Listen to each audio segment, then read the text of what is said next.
त्याचबरोबर आणखी सर्व या परिसरातील असणारे सर्व श्रोतृगण सर्वांच्या अथक परिश्रमातून फुललेला हा भक्तीचा मळा आणि या विजेच्या सोहळ्यामध्ये गेले 2 वर्ष मला आपण ही सेवा करण्याची संधी दिली होती आणि यावर्षी 3रे वर्षी आदरणीय तात्या महाराजांच्या माध्यमातून आमचे आदरणीय वंदनीय पूजनीय गुरुवर्य हरिभक्तीपराय आदिनाथजी महाराज जानवे गुरुजींच्या आज्ञेवरून माझ्या वाट्याला आलेली ही सेवा विठाला विठाला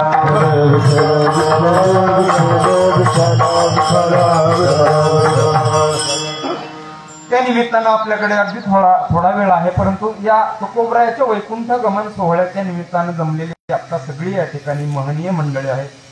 विशेषत्वाने हरिभक्तीपरायण ज्यांचं मृदंगही ऐकावंसं वाटतो, ज्यांचं गायन ऐकावंसं वाटतं, ज्यांचं कीर्तनही ऐकावंसं वाटतं, सर्वांगाने परिपूर्ण असं गोड वारकरी व्यक्तिमत्व हरिभक्तीपरायण ज्ञानेश्वरजी महाराज काळे ते या ठिकाणी उपस्थित आहेत.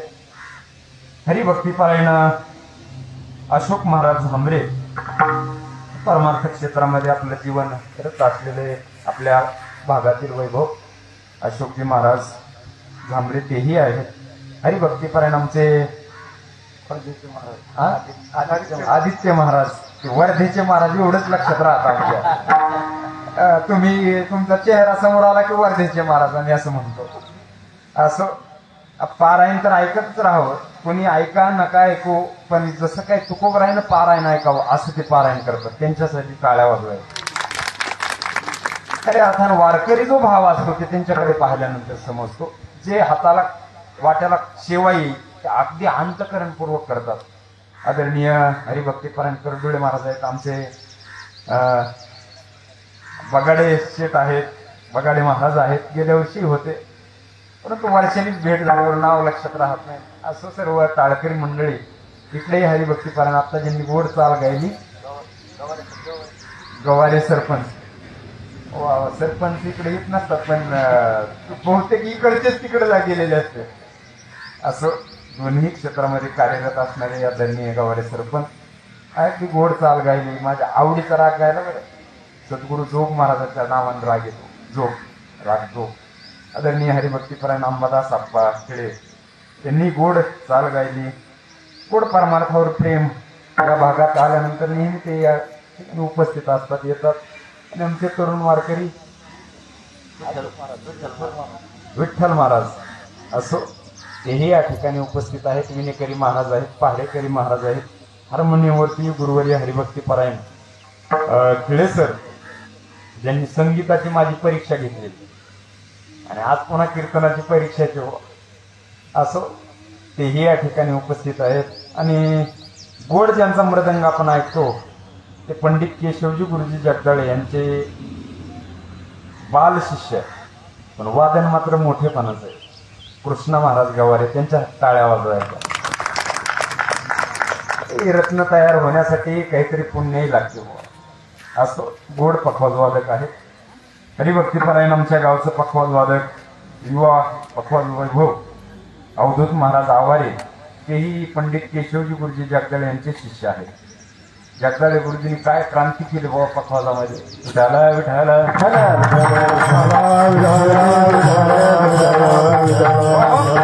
समोरही हरिभक्तीपरायण आमचे विठ्ठल महाराज गरड गुरुवर्य तुकाराम महाराज गरड यांचे चिरंजीव तेही धावत पळत या ठिकाणी उपस्थित आहेत. असो एक वारकरी जीवन आहे आणि भविष्यातील कीर्तनकार आहेत तेही या ठिकाणी उपस्थित आहेत.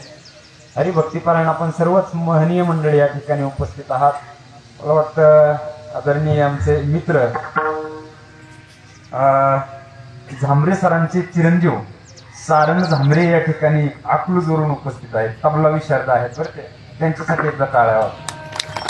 असो सर्वांचे चरणी विनम्र असं वंदन करत असताना सिस्टीमही फार गोड आहे. सिस्टीमसाठी एकदा टाळ्या होतो. सिस्टीम शिवाय माझा नाही जमतं, त्याला जमतं बरं. हे किती सगळं जरी असेल पण ते सेटिंग जुळणं कठीण आहे. आणि गोड सिस्टीम ज्यावेळी आपले लावत असतात आणि अगदी आनंदाने नजरच असते, कोण काय म्हणतोय, कोणाला काय हवंय. नाही तर मग कधी कधी असं होतं, सिस्टीम लावून देते आणि ते माग आहे भिंतीच्या आड जाऊन बसते. पण तसं काही नाही, गोड त्यांचा स्वभाव आहे. असो, गोड सिस्टीमही आहे. असं सर्वांच्या चरणी विनम्र वंदन करत असताना ज्यांच्यामुळे मी आपल्या समोर या ठिकाणी उभा आहे ते आदरणीय वंदनीय पूजनीय गुरुवारी हरिभक्तीपराय आदिनाथजी महाराज दानवे गुरुजी, ज्यांचं संध्याकाळी मला वाटतं इथं गोड कीर्तन पुष्प आपल्याला ऐकायला मिळणार आहे. ते त्या गुरुजींच्या चरणी ते साष्टांग वंदन करतो, ज्यांनी तुम्हा आम्हासाठी सगळ्यांसाठी मोफत ज्ञानाई तुकाई गुरुकुल आष्टीला सुरू केलं. बरं, वयाची आट नाही, फीस नाही, आणि सगळ्यांसाठी कोणालाही तिथे येऊन शिकता येत असे आमच्या गुरुजींच्या चरणी वंदन करून सेवेला सुरुवात करूया. विठाला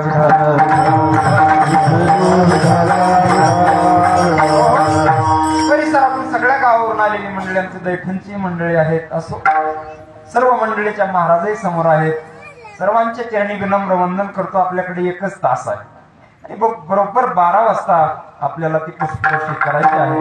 मिळालेल्या वेळेमध्ये आपण या अभंगाचा भाव पाहूया. विठाला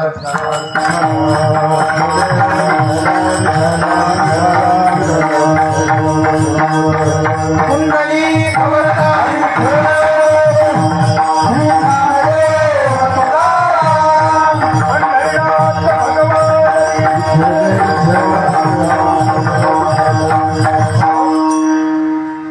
आज ज्यांचा वैकुंठ गमन सोहळा आहे बुवा, ते काही सामान्य व्यक्ती नाहीये. थोडा आवाज असा मोकळा द्या थोडा. आज ज्यांचा वैकुंठ गमन सोहळा आहे ते काही सामान्य कोणी नाहीये. आणि म्हणून त्यांचा वैकुंठ गमन सोहळा या ठिकाणी आपण साजरा करत असताना आपण कितीही जरी तुकोबराचं वर्णन केलं तरी ते कमी. का? जगाच्या पाठीवर सद्यः वैकुंठाला जाणारे एकमेव तुकोबर आहेत. आणि म्हणून त्यांच्या त्या चरित्राचं कितीही जरी वर्णन आपण केलं तरी ते कमीच आहे. का बरं? एखादा भगवत भक्त एवढा महान एखाद्या कुळामध्ये जन्माला येतो. सहज कोणत्याही कुळामध्ये संत जन्माला येत नाही. त्याच्यासाठी एकतर काय असावं लागतं?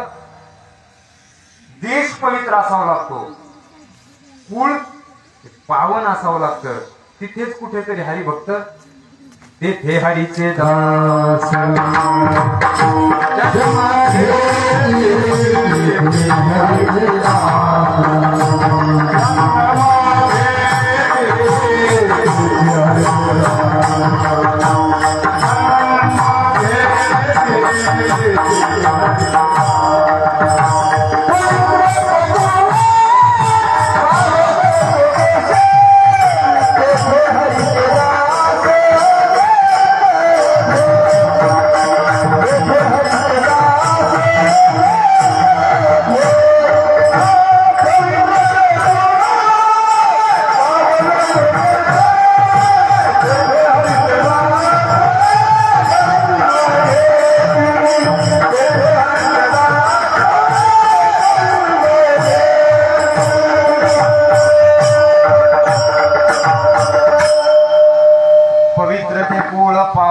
देश जेथे हरीचे दास जन्म घेते.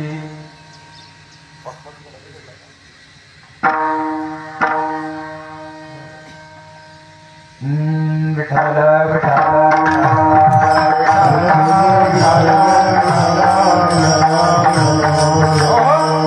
पवित्र ते कुळ पावन तो देश जेथे हरीचे दास जन्म घेते. पवित्र कुळ लागतं आणि पावन काय लागतो? देश लागतो. तिथेच कुठेतरी हरिभक्त जन्माला येतो. आणि अजूनही जगाच्या पाठीवर भारत देश सोडला तर हरिभक्त पाहायला मिळत. भारत देशात गेले असतील बाहेर, परंतु बाहेर मात्र हरिभक्त पाहायला मिळत नाही. इथेच हरिभक्त पाहायला मिळतात. त्यातल्या त्यात महाराष्ट्रात येत आपण. या देशाने काय पुण्य केलं असेल माहित नाही गड्या. पण इथे जेवढी महात्म्य निर्माण झाली त्यातली बरीच महात्म्य महाराष्ट्रात. या भूमीने काय पुण्य केलं माहित नाही. आणि म्हणून हरिभक्तांना जन्म घेण्यासाठी या दोन गोष्टी लागतात. एकतर पवित्र कुळ लागतं आणि पावन देश लागतो. आता भारत देश खऱ्या अर्थानेच पावन आहे. जगाच्या पाठीवर आपण घर बांधतो आणि घरात देवघर करतो. घरात काय करतो? छोटस देवघर करतो.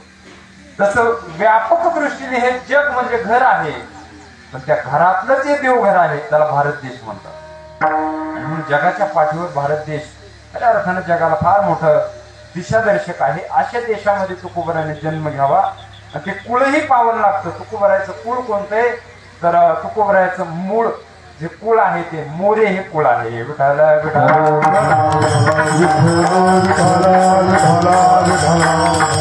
मोरे कुळामध्ये बरं तुकोबराय पहिलेच आहेत का? असं नाही. तुकोबराय 8व्या पिढीवरती तुकोबरायने जन्म घेतलाय. 8 पिढ्यांना अविरतपणे परमार्थ करावा लागला. किती? 8 पिढ्यांना अविरतपणे परमार्थ रात्रंदिवस तेवढाच तळमळीने करावा लागला. तेव्हा कुठेतरी तुकोबराय जन्माला आले. आता आपल्याला असं वाटतं 8 वाऱ्या झाल्या की भगवंताने आपल्याला दर्शन द्यावं. कसं शक्य? विश्वंभर बाबांपासून जी परंपरा आहे, विठोजी, पदाजी, शंकरबुवा अशी जी परंपरा आहे, त्या 8व्या पिढीमध्ये विश्वंभर बाबाच्या नंतर तुकोबराय जन्माला येतात. 8 पिढ्यानं काय केलं असेल महाराज? 8 पिढ्यानं एवढा परमार्थ केला असेल, एवढा परमार्थ केला असेल. जगाचे गुरु होण्याचं भाग्य ज्या कुळामध्ये तुकोबरायांना प्राप्त होतं, त्यांच्या कुळानं किती पुण्य केलं असेल, त्यांनी त्यांच्या कुळानं किती परमार्थ केला असेल, तेव्हा कुठेतरी तुकोबराय जन्माला येतात. आणि म्हणून त्यांच्या तुकोबरायाची जर परंपरा पाहिली तर 8 पिढ्यापासून ही परंपरा चालू आहे. आणि 8 पिढ्याच्या नंतर तुकोबरायाचा जन्म होतो. बोलोबा आणि कनकाई ही 7वी पिढी. बोलोबा आणि कनकाई ही 7वी पिढी. 7 पिढ्यापर्यंत परमार्थ करून सुद्धा देवाला कधी काही मागितलं नाही. पण सहज एकदा पंढरपूरला गेल्यानंतर कनकाई मातेला असं वाटलं की आपल्या पोटी संतान असावं, आणि म्हणून पांडुरंगाकडे आंतरिक इच्छा व्यक्त केली. न सांगता तुम्हा विश्वी विश्वंभर परिहार. त्याला सांगावंच लागत नाही, फक्त आपल्याला असा भरवसा नाही की त्याला हे कळत असेल. आता आमचे गुरुजी कधी कधी सांगत असतात देवाला सगळं कळतं, फक्त आपल्यावर त्याचा विश्वास, म्हणजे आपल्याला त्याचा विश्वास. देवाला सगळं कळतं. एक जणानं बिडी पेटवली आणि मंदिराच्या समोर गेल्यानंतर बिडी पेटलेली बिडी तशीच पाठीमागे धरली आणि एकाच हाताने दर्शन घेतलं. त्याला असं वाटलं पेटलेली बिडी भगवंत पाहते. आता त्याला सगळं दिसतं, याची बिडी दिसत नाही का पाठीमागे धरली. फक्त आपल्याला हे माहित नाही, त्याला सगळं कळतं. विठाला विठाला.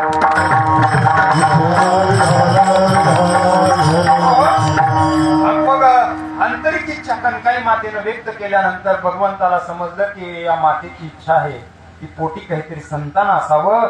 आणि मग तसंच या ठिकाणी इच्छा पूर्ण व्हावी या दृष्टीने भगवंताकडे कनकाई मातेकडे पाहिलं. आणि पहिला जो मुलगा जन्माला आला बोलोबा आणि कनकाईच्या पोटी, त्यांचं नाव आहे सावजी. सावजी महाराज पहिले जन्माला आले. नंतर पुन्हा पंढरपूरला वारी चालूच होती बोलोबा आणि कनकाई मातेची. पंढरपूरला गेल्यानंतर पुन्हा इच्छा व्यक्त झाली की आणखी एखादा मुलगा असावा.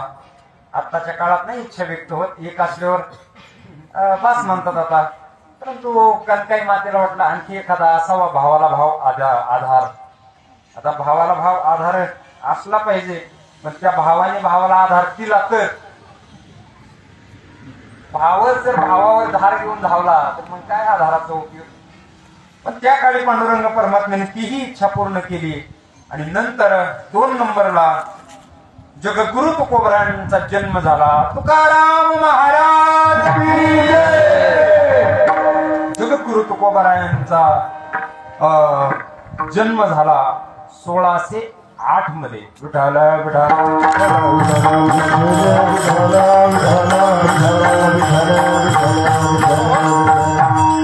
आणि मग जन्म झाल्यानंतर तुकोबरायचे 13 वर्ष बालपणामध्ये गेले. बालपणामध्ये गेल्याचा आपल्याला जर पुरावा हवा असेल, वाटत असेल तर गाठामधली सगळी बाळ क्रीडेचे प्रकरण किंवा जे हमामा असेल, होतत्व असेल, ते खेळाचे जे प्रकरण आहेत सगळे वाचल्यानंतर समजतं तुकोबरायांनी सगळे खेळ खेळले. त्यामध्ये आबक असेल, दुबक असेल, हुतुतू असेल, हमामा असेल, इट्टी दांडू असेल किंवा अजून सुरपाट्या असतील. आता सगळे सांगायला वेळ नाही, ते काल्याची कीर्तन सांगता येतात. परंतु 13 वर्ष तुकोबरायांच्या बालपणामध्ये गेले. 14व्या वर्षी तुकोबरायांचा विवाह झाला.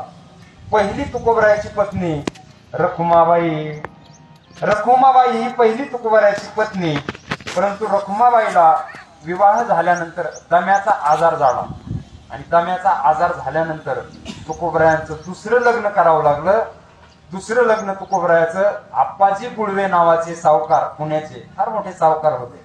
आता सावकार तुकोबरायाला पोरगी देतात म्हणजे तुकोबराय काय सामान्य सावकार काय गरीबाला पोरगी देईल का? मला सांगा. आता सगळी वारकऱ्याची मुलं, बरं वारकऱ्याच्या मुलाला जर नोकरी नसेल आणि तो फक्त भजन करत हिंडत असेल आणि त्याच्याकडे दुसरं काहीच नसेल, मला सांगा बरं आपण मुलगी देऊ का त्याला? आता तर फार इच्छा वाढल्या लोकांच्या, ते काय सांगण्यासारखंच नाही. तो मुलगा नोकरीला असावा, बरं नोकरीला असताना तो पुण्याला राहायला असावा, बरं तो पुन्हा एकटाच असावा, अजून गावाकडे त्याला जमीन असावी, गावाकडे घर असावं, पुण्याला एखादा बंगला असावा, पुन्हा त्या मुलाचे आई वडील गावाकडेच राहणारे असावेत. आता ही वस्तुस्थिती बरं कुणाचं या ठिकाणी आपल्याला चेष्टा नाही करायची, पण ही वस्तुस्थिती आता समाजात आपण पाहतो. पण तुकोबरायाला मुलगी देणारे आप्पाजी गुळवे काही सामान्य नव्हते, सावकार होते. त्या सावकारांनी तुकोबरायांना दुसरी पत्नी म्हणून जिजाऊ आई साहेबांना देऊन टाकला आणि दुसरा विवाह तुकोबरायाचा 16व्या वर्षी झाला. विठाला विठाला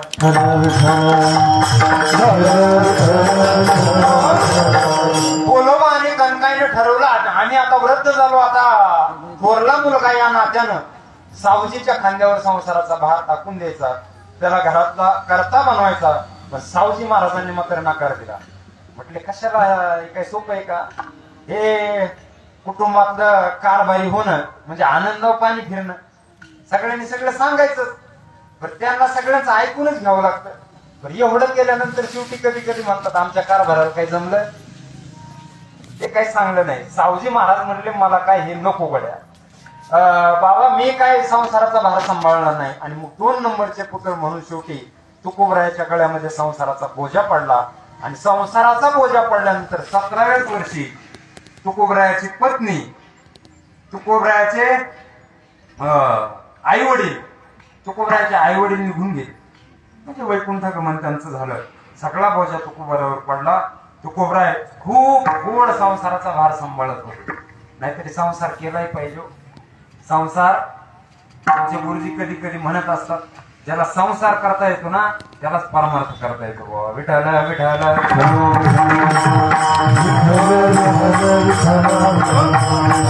ज्याला संसार चांगला करता येतो त्याला परमार्थ करता येतो. आई वडील 17व्या वर्षी तुकोबरायाचे निघून गेले आणि निघून गेल्यानंतर सगळ्या संसाराचा बोजा तुकोबरायाच्या अंगावर पडला. आणि काही सामान्य संसार नव्हता त्या काळात. आजही देहूच्या परिसरातल्या अनेक सातबार तुकोबरायाच्या वंशाचं नाव येतं. एवढी मोठी सावकारकी होती, एवढी मोठी दुकानदारकी होती, व्यापार फार मोठा होता. एवढा मोठा सगळा अगदी प्रामाणिकपणे आणि यथोचित सगळा कारभार तुकोबराय सांभाळायचा. व्यापारही फार सुंदर होता. पण व्यापार करत असताना हळूहळू हळूहळू त्यांना काही त्यामध्ये आनंद वाटत नसायचा. नाहीतरी संसार थोडेच दिवस आनंद देतो, संसार जास्त दिवस आनंद देत नाही. फक्त वाटतं. संसार सुरू झाला त्यावेळी असं वाटलं होतं की फार आता हेच विश्व दिसतंय. पण हळूहळू हळूहळू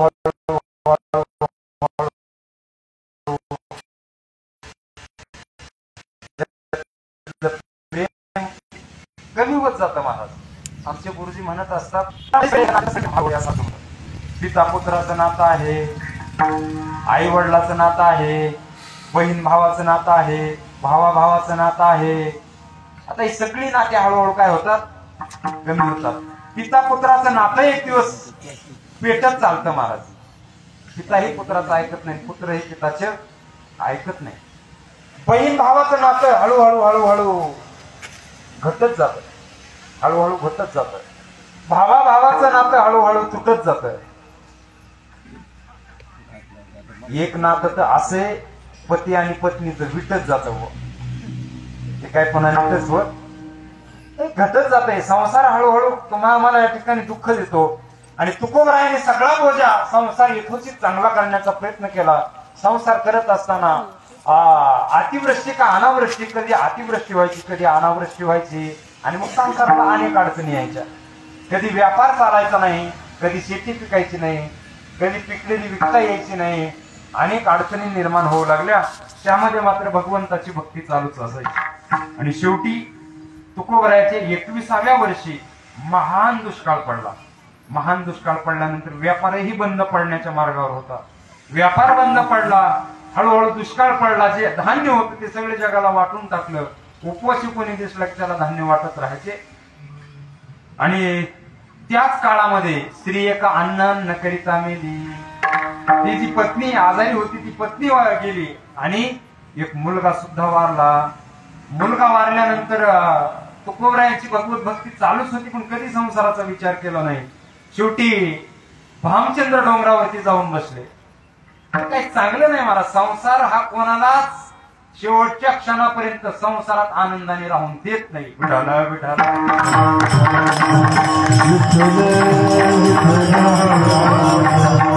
फक्त जरा बरं चाललंय तर वाटतं चांगलं दिसतंय गड्या, पण बरं नसतं महाराज. सगळ्याच सारखं दोन जोर कशा जरी राहत होते, दोघांचं जमतच नसायचं. रोज किचकिच चालायची.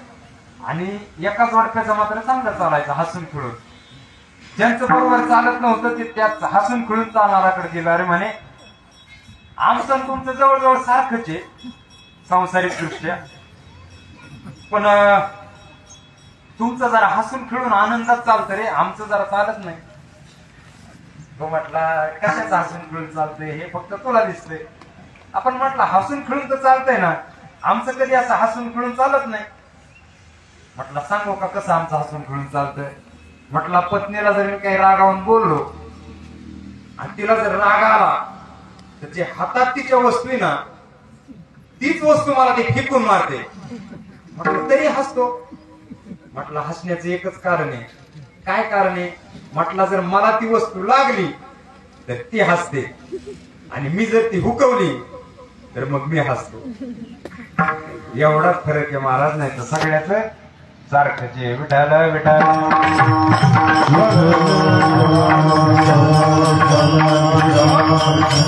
आणि मग भामचंद्र डोंगरावरती तुकोबराय जातात. आणि तुकोबराय भामचंद्र डोंगरावरती गेल्यानंतर 15 दिवस तिथं भगवंताचं भजन करतात. जय जय राम कृष्ण हरी, जय जय राम कृष्ण हरी, जय जय राम कृष्ण हरी, जय राम कृष्ण हरी, जय जय राम कृष्ण हरी, जय जय राम कृष्ण हरी, जय जय राम कृष्ण हरी, जय राम कृष्ण हरी, जय जय राम कृष्ण हरी, जय जय राम कृष्ण हरी, जय राम कृष्ण हरी, जय राम कृष्ण हरी, जय राम कृष्ण हरी, जय राम कृष्ण हरी, जय राम कृष्ण हरी, जय राम कृष्ण हरी, जय राम कृष्ण हरी, जय राम कृष्ण हरी, जय राम कृष्ण हरी, जय राम कृष्ण हरी, जय राम कृष्ण हरी, जय राम कृष्ण हरी, जय राम कृष्ण हरी, जय राम कृष्ण हरी.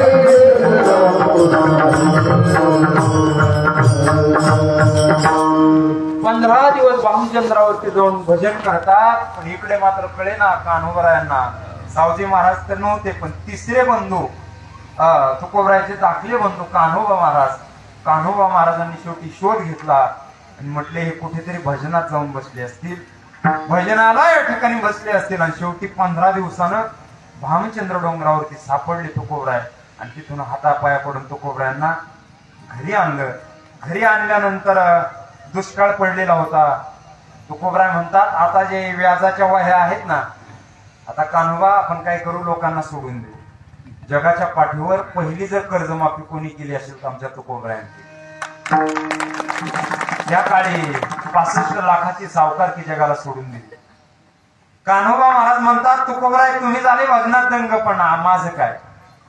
तुकोबराय म्हणतात, काही काळजी करू नका, तुमच्या वाट्याच्या अर्ध्या वह्या आहेत ना, तर तुमच्या जवळ राहू द्या.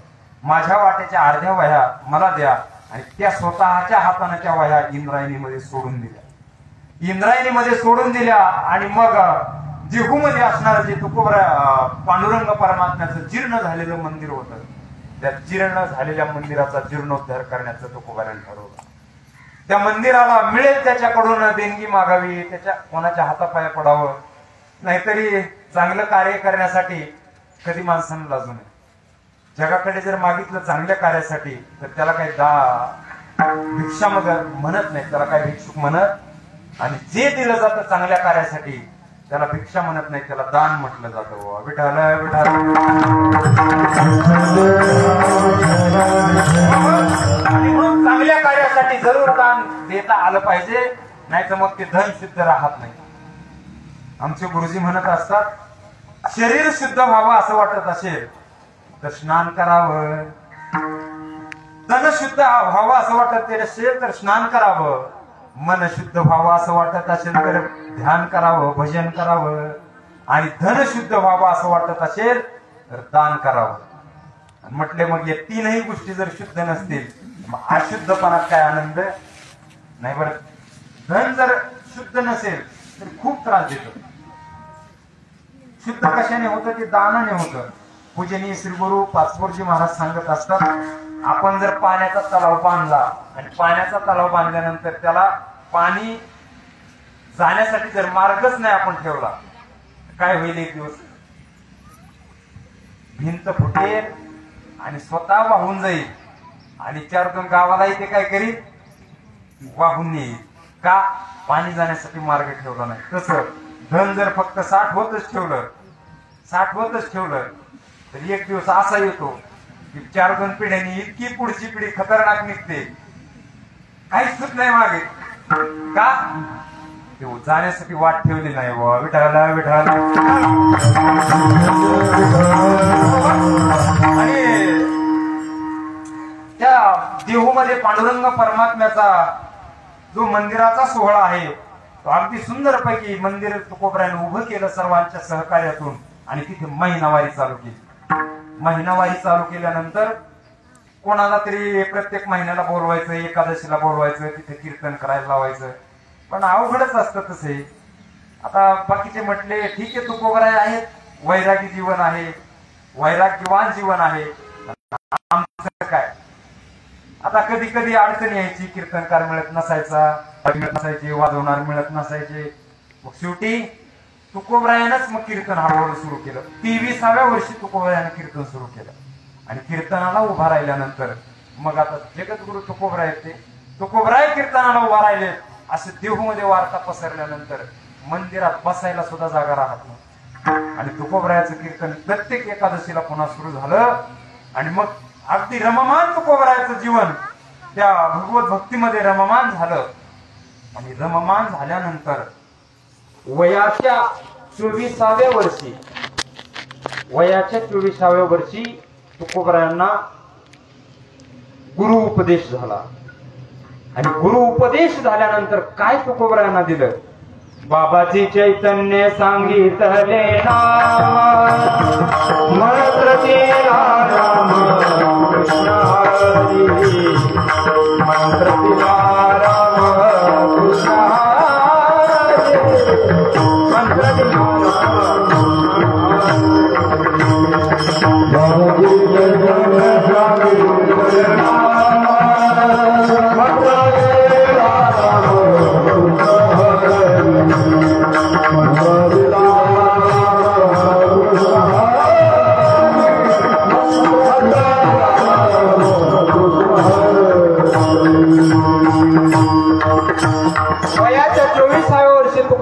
गुरु उपदेश स्वप्नामध्ये झाला. माघ शुद्ध दशमी पाहुणी गुरुवार केला अंगीकार तुका म्हणी. 24व्या वर्षी गुरु उपदेश झाला. आणि मग गुरु उपदेश झाल्यानंतर मग पांडुरंग परमात्म्याला असं वाटलं की तुकोबरायची भेटी घ्यावी आणि तेवढ्यामध्ये नामदेवराय पांडुरंग परमात्म्याकडे येतात. देवा, मी एक प्रतिज्ञा केली होती, शतकोटी अभंग करण्याची प्रतिज्ञा केली होती, पण ते काही पूर्ण होणे शक्य वाटत नाही. देवा, आता काहीतरी युक्ती करा. मग शेवटी भगवंत म्हणतात, आपण काय करू आता नामदेवराय, तुम्ही काय करा, पुन्हा तुकोबरायाचा जन्म घ्या. आणि मग त्या जन्मामध्ये उरले ते शेवटी लावी तुका. आता तुकोबरायाचा जन्म जर पाहिला तर नामदेवरायाचा अगोदर, सर्वात अगोदर तुकोबरायाचा जन्म अंबरीश राजाचा. अंबरीश राजानंतर कृतयुगामध्ये, आता आपल्याला सांगायला वेळ नाही, प्रमाणे सगळ्या अवतारामध्ये आहेत, पण अंबरीश राजानंतर कृतयुगामध्ये प्रल्हादजीचा जन्म म्हणजे तुकोबराय. हिरण्यकशिपूचे कुळी नामा प्रल्हाद. ती युग संपलं, त्रेतायुग सुरू झालं. त्रेतायुगामध्ये अंगदजी म्हणजे तुकोबराय, प्रभू रामचंद्राबरोबर. वाली पुत्र अंगद म्हणजे तुकोबराय. तो झाला रामराजा, आम्ही वानराच्या फौजा. तदनंतर त्रेतायुग संपला, द्वापार युग सुरू झालं. द्वापार युगामध्ये कोण होते तुकोबराय, तर उद्धव तुकोबराय होते. तो झाला वनमाळी, आम्ही गोपाळांचे मेळे. तदनंतर द्वापार युग संपलं आणि कलियुग सुरू झालं. कलियुग सुरू झाल्यानंतर तेच अंगदजी, तेच प्रल्हादजी, तेच उद्धव नामदेवराय झाले. आणि नामदेवरायाचं अपूर्ण कार्य राहिलं, म्हणून जगद्गुरु तुका अवतार नामयाचा संप्रदाय सकळांचा लेखुनिया. संप्रदाय सकळांचा लेखुनिया.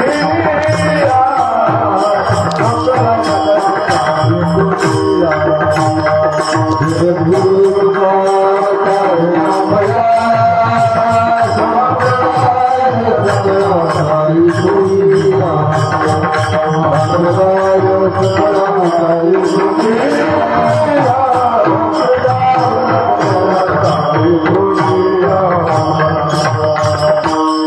असे नामदेवराय जगद्गुरु तुकोबरायांचेच असणारे अवतार नामदेवराय पांडुरंग परमात्म्याकडे जातात आणि एक प्रार्थना त्यांनी प्रतिज्ञा केली होती, शतकोटी अभंग करीन.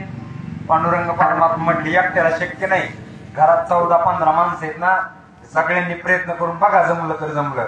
मग शेवटी काही जमलं नाही, मग ते अपूर्ण राहिले आणि नामदेवरायाचा काळ संपला. नामदेवरायाने 100 कोटी अभंगामधले 94 कोटी आणि 49 लाख एवढे अभंग नामदेवरायाने लिहिले. सगळ्या 14-15 माणसांचे, 14 माणसं 15वी संत जनाई, अशा 15 माणसांनी लिहिलेले 94 कोटी आणि 49 लाख. आणि मग एवढे अभंग झाल्यानंतर नामदेवराय म्हणतात, देवा, आता काही शक्य नाही, आता हे अभंग माझ्याकडून पूर्ण होत नाहीत. पुन्हा भगवंत म्हटले, तुम्हाला अवतार घ्यायचा ना, मग त्या अवतारामध्ये आपण काय करू, त्या अवतारामध्ये ते पूर्ण करू. आणि मग गुरुपदेश तुकोबरायांना झाल्यानंतर 26व्या वर्षी भगवंत पांडुरंग परमात्मा आणि नामदेवराय स्वप्नात कुठे येतात, देहुला तुकोबरायाच्या. सवे पांडुरंगे येऊन या, नामदेवे केले स्वप्ना माझी जागे.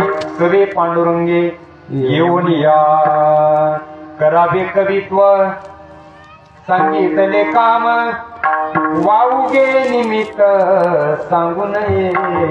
तुकोबरायाचा काय करा, पांडुरंग परमात्मा आणि नामदेवराय येतात, जागा करतात स्वप्नामध्ये.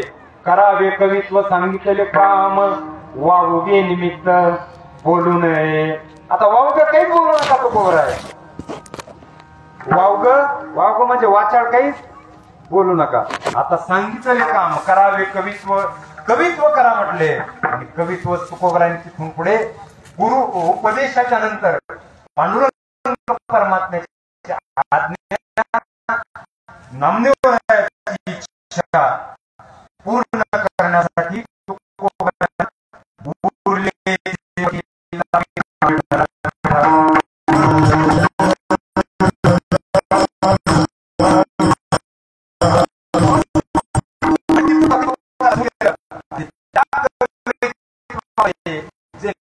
निर्माण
शंकराही संशयावनी थोर अनेक नाही पाप घोर.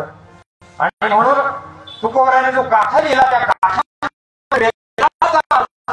आम्हाची धावा येराणी वाहावा.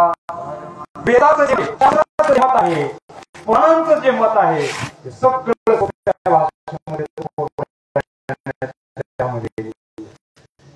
वेदांना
छळ सुरू झाला, त्यांना विरोध सुरू झाला. काहीतरी चांगलं कार्य करण्यासाठी आपण तयार होतात. आपला शत्रू बनवण्याची गरजच पडत नाही.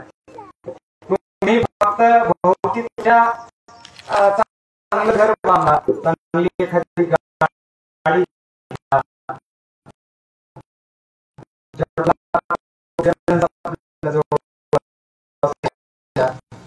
जरा बंद चाललेलं की शत्रू तयार करण्याची हॅलो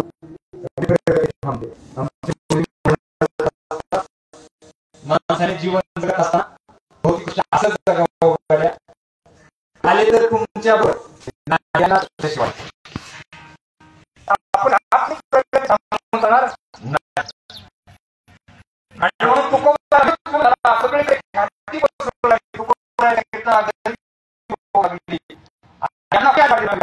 झाला एक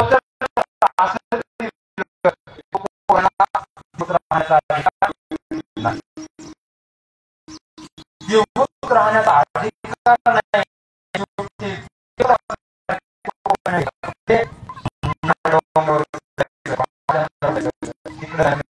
नाही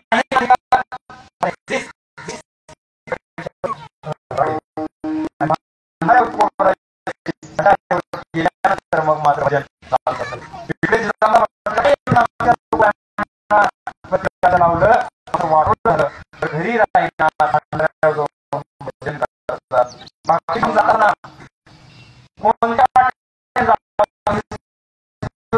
समजत नसेल घरी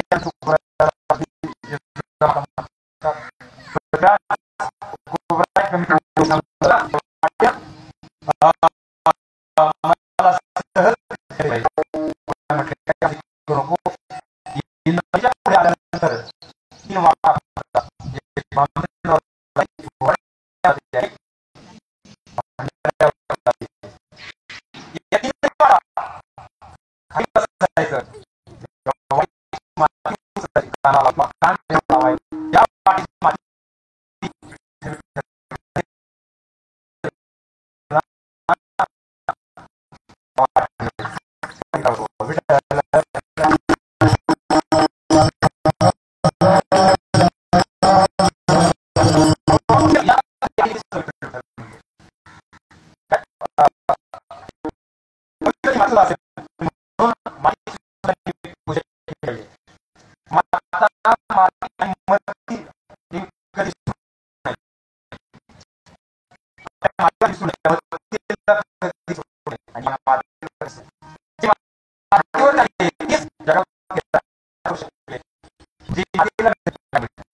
श्रीवर पोळ्यामध्ये बसले. जय जय राम कृष्ण हरी, जय जय राम कृष्ण हरी.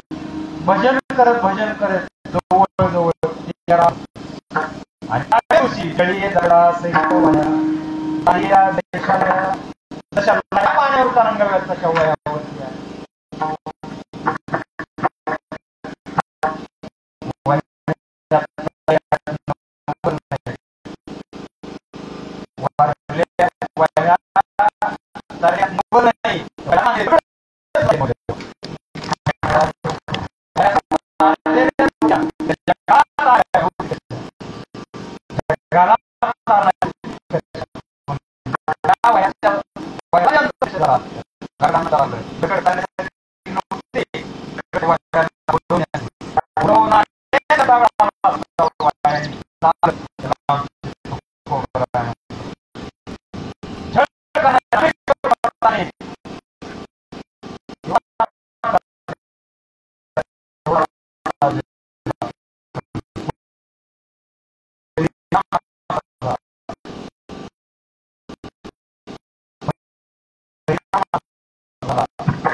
छत्रपती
शिवाजी पूजा करून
तुकोबरायाचं कीर्तन असायचं.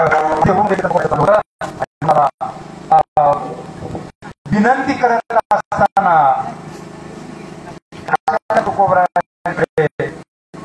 तुकोबरायाचं समाजाकडे लक्ष करत आणि आम्ही जातो तुम्ही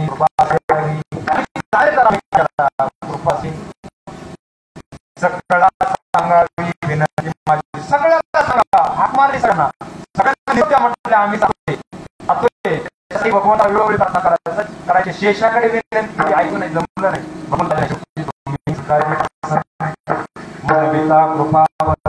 एवढा गाव उपकार झाला देवा, नमस्कार. शेवटी संतांनी मात्र निरोप भगवंताला सांगितल्यानंतर ऐकला घरी पांडुरंग परमात्मा आहे. तो दिवस होता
माझी एक प्रार्थना आहे देवा,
तुकोबराय म्हणतात वाढ वेळ झाला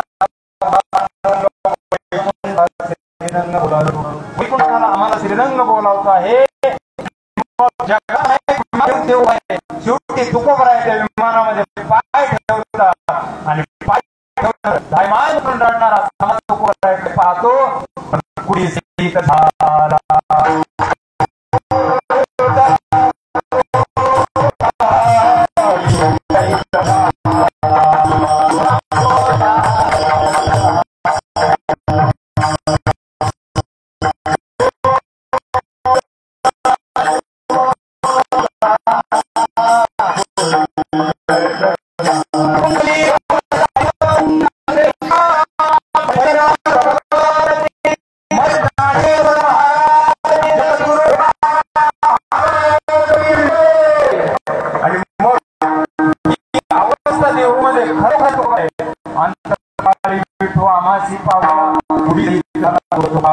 आणि ज्यावेळी तुकोबा गुप्त झाले गुप्त झाले त्यावेळी देववासी फोडला खरे म्हणत होते आम्ही जातो तुम्ही कृपा देवी बोलले आणि तुकोबा विमानात आणि भगवंत विमान घेऊन गेले मला कळलं त्या देवमध्ये सुरू सरळ सुरू झाले जात असतील सगळी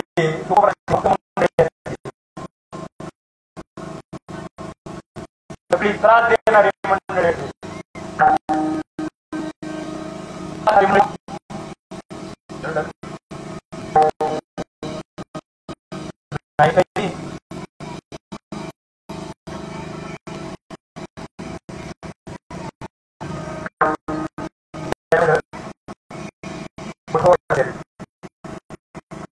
मूल्य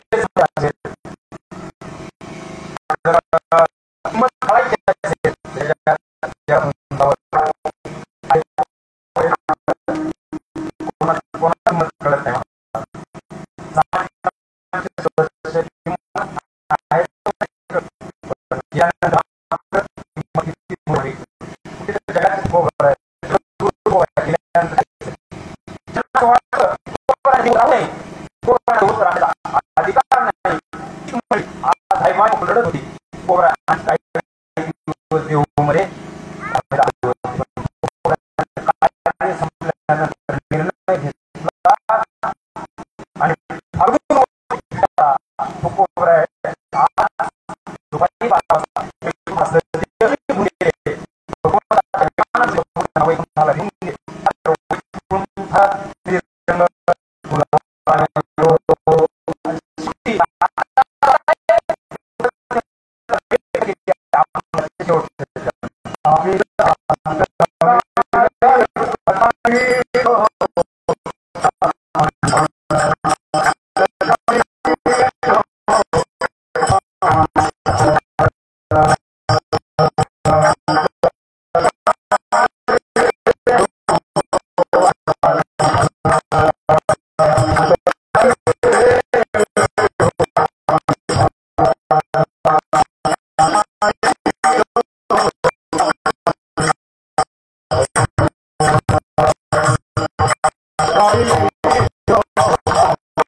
धन्यवाद.